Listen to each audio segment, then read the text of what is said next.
果没有我，是谁在修行？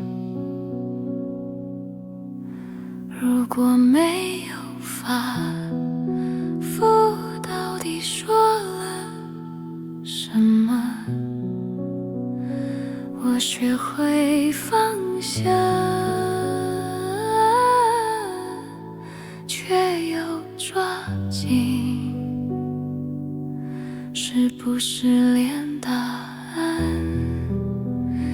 也是一种执念？如来无德，一无所说。若有一法，已成分别。法只是咒，读后音色。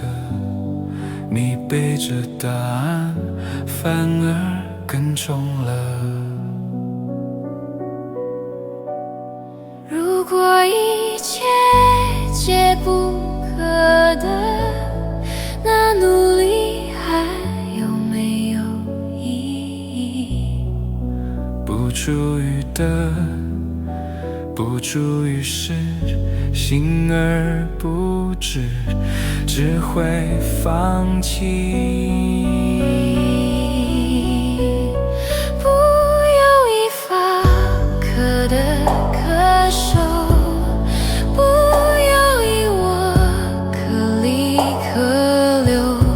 若见诸相皆非实有，于一切法心不执着。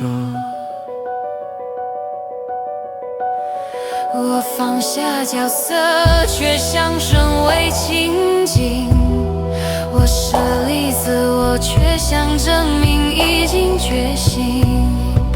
若处于觉，仍是所住，连否与法，亦须放下，方能度。